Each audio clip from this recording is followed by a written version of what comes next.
Reflection of light. आज का जो हमारा लेसन है वो लाइट के रिफ्लेक्शन पर टिका हुआ है, जिसको हम उर्दू के अंदर नूर का इनेकाज बोलते हैं। अब देखिए, सबसे पहले हम ये समझते हैं कि नूर का इनेकाज क्या होता है, यानी कि रिफ्लेक्शन ऑफ लाइट। किसी चीज से रोशनी का टकराना और टकराकर वापस आ जाना, रिफ्लेक्ट हो जाना, टकराकर वापस आ जाना, ये पूरा फिनोमिनन जो है ये रिफ्लेक्शन ऑफ लाइट कहलाता है। और जितनी चीजों का एहसास हमें होता है, हम देखते हैं, वो सारी चीजें जो हैं वो रिफ्लेक्शन ऑफ लाइट की वजह से ये पॉसिबल है।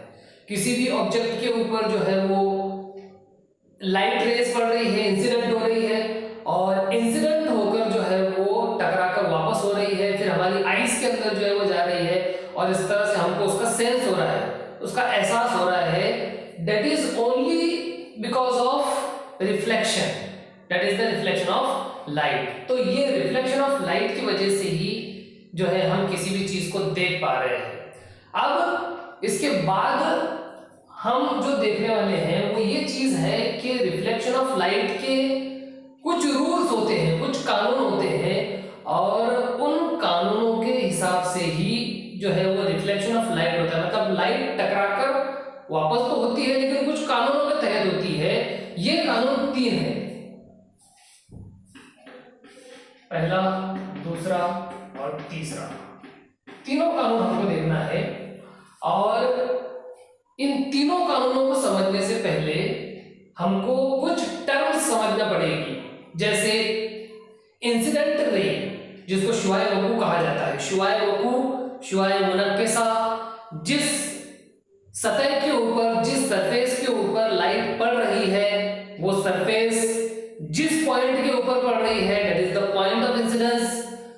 तो ये कुछ टर्म्स हमको समझना पड़ेगी। चलिए हम इसको फिगर के जरिए समझते हैं।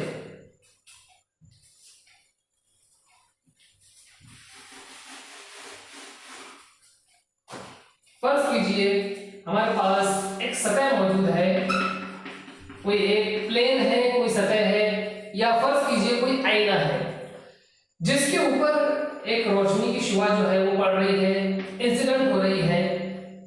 इस शुआ को, इस इंसिडेंट रे को हम जो है वो शुआए वकू कहेंगे, यानी कि इंसिडेंट रे कहेंगे, जो पॉइंट ए के ऊपर जो है पड़ी है, फर्ज कीजिए। और इस पूरी शुआ को हम फर्ज कीजिए बी ए नाम दे देते हैं, जो पॉइंट ए पर पड़ी है और रिफ्लेक्ट होकर, मतलब टकराकर वो वापस हो चुकी है इस तरह से, जिसको हम फर्ज कीजिए एसी नाम दे देते हैं। तो बी ए और एसी दो शुआएं हमारे पास मौजूद हो गई है। एक रोशनी की शुआ पॉइंट ए पर पड़ी है और रिफ्लेक्ट होकर एसी की शक्ल में वो वापस हो गई है। जिस पॉइंट पर वो पड़ी है वो कहलाता है पॉइंट ऑफ इंसिडेंस, यानी कि नुक्ता वकू। जिस शुआ के बारे में हम बात कर रहे हैं, जो शुआ पड़ी है, इंसिडेंट हुई है सरफेस के ऊपर, उसको रे ऑफ इंसिडेंस, और टकराने कर वापस होने के बाद उसी को हम कहेंगे रिफ्लेक्टेड रे। और जिस पॉइंट के ऊपर वो पड़ी है, पॉइंट ऑफ इंसिडेंस। इस पॉइंट से अगर हम एक परपेंडिकुलर खींचे, एक उम्मूद अगर खींचे, तो फर्ज कीजिए हमने उसको नाम दे दिए एडी। इस तरह से हमारे पास पूरी शक्ल बन गई है, और इस शक्ल के जरिए हमने एक शुआ को लेकर जो है वो रिफ्लेक्शन ऑफ लाइट बताया है कि किस तरह से एक शुआ पड़ी है, रिफ्लेक्ट हुई है। ऐसी हजारों लाखों शुआएं जो है वो किसी सरफेस के ऊपर पड़ती है और रिफ्लेक्ट होती है, हमने एक शुआ के जरिए देखे। तो अब देखिए, ये जो फर्जी उम्मूद है, ये फर्जी उम्मूद एडी और इंसिडेंट रे बीए, दोनों के बीच में बनने वाला जो जाविया होता है, जो एंगल होता है, उसको हम एंगल ऑफ इंसिडेंस बोलते हैं, यानी कि जाविया वकू। ये फर्जी उम्मूद है, ये रियल में नहीं होता, बल्कि फर्जी उम्मूद है जो हमने जो है वो सपोज किए हैं। तो इस उम्मूद और रे ऑफ इंसिडेंस के बीच में जो है वो एंगल बना है, जिसको हमने आई नाम दिए, यानी कि जाविया वकू। अब रिफ्लेक्ट होने के बाद जो जाविया बना है, यानी कि रिफ्लेक्टेड रे और उम्मूद के बीच में, परपेंडिकुलर के बीच में, इस जाविये को हम स्मॉल r से जाहिर करते हैं, जिसको हम रिफ्लेक्टेड एंगल या फिर एंगल ऑफ रिफ्लेक्शन भी बोलते हैं। एंगल ऑफ रिफ्लेक्शन, तो हमारे पास दो तरह के एंगल हो गए हैं। पहला एंगल जो उम्मूद और शुआए वकू के बीच, यानी कि एंगल I और एंगल R। अब देखिए हमारे पास जो शक्ल मौजूद है, ये शक्ल हमको ये बोलती है कि नुक्ता वकू से खींचा हुआ जो उम्मूद है, पहला उसूल ये है कि शुआए वकू यानी कि BA और शुआए मुनक्किसा यानी कि AC, रिफ्लेक्टेड रे, ये दोनों भी ये उम्मूद के अपोजिट साइड में होती है। अपोजिट साइड में होती है मतलब AD के एक साइड में BA रहेगा और AD की दूसरी साइड में AC रहेगा। ऐसा कभी नहीं होगा कि BA इसी साइड में आ रही है और रिफ्लेक्ट होकर इसी साइड में चली जा रही है, ऐसा कभी नहीं होगा, बल्कि वो उम्मूद के दूसरी साइड में ही रहेगी।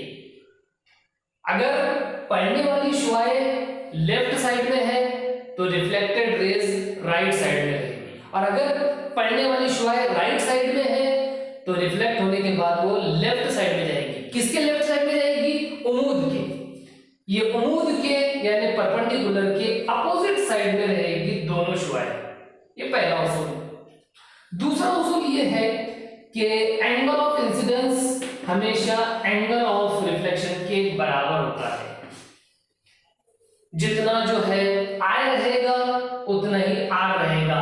I की पैमाइश मतलब जाविया वकू की पैमाइश अगर 60 डिग्री है तो एंगल ऑफ रिफ्लेक्शन यानी मुनक्किसा जाविये की पैमाइश भी 60 डिग्री ही रहेगी। अगर इंसिडेंट एंगल की पैमाइश 35 डिग्री है तो रिफ्लेक्टेड एंगल की पैमाइश भी 35 डिग्री ही रहेगी। तो ये हमारा दूसरा उसूल है कि रिफ्लेक्शन के दौरान जाविया वकू और जाविया मुनक्किसा ये मसावी पैमाइश के होते हैं, इक्वल होते हैं, बराबर होते हैं।